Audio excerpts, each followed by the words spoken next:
Yo, what is going on, guys? Huntits here. I've got another video for you, and in this one, you already know what it is. Basically, it is the transmission for a D series. They're basically all the fucking same as far as I know. Maybe some small shit, but really not enough to make any huge differences. Anyway, point is, you are here clicking on this video because you have the same problem as me.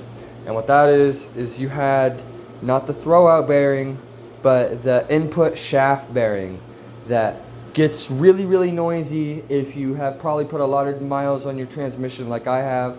I've got around 370 something thousand miles on my original transmission, and it's had a hell of a life. It gets driven pretty hard sometimes, and anyways, point is, input shaft bearing. You can take apart your transmission, and if you'll have a giant mess like me. I had a couple of bearings that went bad, like the input shaft bearing for the third time. Holy shit. And my main bearing that sits atop here, it exploded while I was driving. Luckily, the only damage for me was this little arm right here broke, but I'm basically gonna fucking run it until this bitch explodes, because why not? Anyways, how to get this guy out. I spent fucking weeks trying to get this thing out, man. Like, this thing sat on the floor on this towel over here for a while, and I was just about to buy a replacement transmission rather than get this out, because for me, this was stuck in here. The bearing itself fell apart. It disintegrated.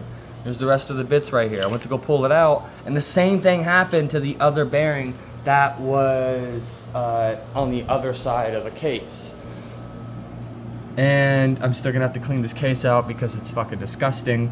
But I could probably tell you guys how to get rid of that one too. Basically, what you do to get rid of that bearing, if you are stuck having that issue with this side, just go to right here where this little loop is, little circle where the bearing sits, and just I would recommend investing maybe $20 if you can in like a propane torch, like what I got right here. This is a more expensive one because I use this a lot for working on bolts, for working on cars, and it works great because it's very, very cheap for the canisters. So if you have one of these guys, this is going to be your best friend right here. And I've read, a lot of, that it's this is going to be your best friend, that this is what you're going to have to use. And I didn't believe it much myself because I've used it and it's failed me before. But you got to sit here heating up this side, and you just want to smack on this side with this side facing like the ground. And you smack this side, and eventually it'll fall out. Don't beat the ever-living shit out of it because you might fucking break it, and it is 30-something years old at this point in its life. And it, as you can see, mine has age. You really don't want to break that, Beat it, but don't beat it. So, and that bearing will fall out like it did here. It did work for me. It just took me a little bit, like maybe 20 minutes. Like, you gotta get that nice and hot. Now, I'm not saying it's gotta be glowing red. Get out of here. I don't need your hair in the transmission. I already have enough of it in there as it is. So the ISB is gonna be sitting under that shaft. You could watch a bunch of fucking videos on YouTube on how to get to the ISB and how to replace it, but there's nothing on YouTube about what the fuck to do if your bearing disintegrates, and this happens a lot. So I've seen about like one dude on the internet that had the same problem as me, and like he didn't get much help. I don't want to drop that back in there like a dipshit. So basically, you got this little lip right here, and you want to have a flathead screwdriver. You want to get your torch. You want to take your torch, and you want to heat up this side of where the bearing is.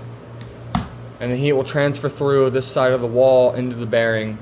Try not to melt your rubber. I mean, I was an idiot and I fucking tried to pull it with needle nose pliers and just plucked a bit of the rubber off. It's not too bad. I don't think I got to replace it. You can if you really fucking want to, but mine's in pretty good condition still, so I'm not going to be replacing it, because these parts to replace are already hard as it is. I'm going to link the part numbers in the description below for the bearings. Honda genuine part numbers. You can get them there. You just have to order them off of eBay from Japan. So they might take a little bit to get to you, but they will be the genuine parts that you need. And they are a little pricey, like maybe $30 for each bearing. So it's not too bad, but not too cheap either. Yep, just heat this up a crap load. And that's what I did for the first time, but I gave up. And second time, like a few weeks went by and I just started heating it up again. And I figured I'd make a video on it because I got it out. You heat the crap out of this. Like I said, don't get it glowing fucking red. It's unnecessary. But I noticed like a tiny gap starting to form in between here and, like, you could see it like that. Like, it was looking like that. And I was like, I wonder if I can get it out. So I grabbed some flatheads and I stuck it under the bearing on this side. You'll be able to. Stick it under the bearing and kind of just tilt it like left and right. Like basically just essentially turn the screwdriver back and forth a little bit like that.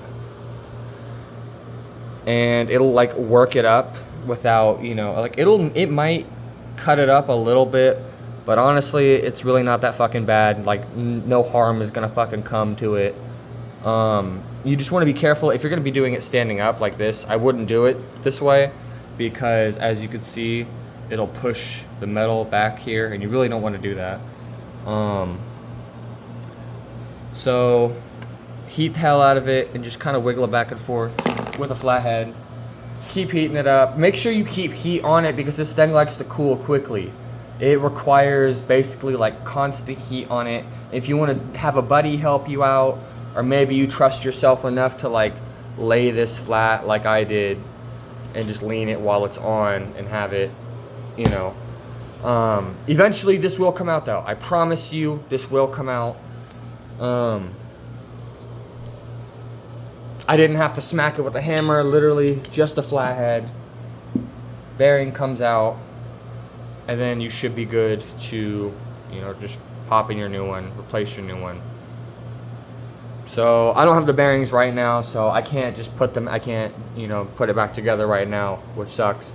But now you could watch a video, or if you know how to fucking put your transmission back together, then yeah, this is where you start putting it back together. I hope this video helped you guys out. If it did, leave a like, and if you guys really want to, follow me on this journey of slow, annoying repairs that YouTube doesn't seem to have. I'm your guy, Huntits, signing off.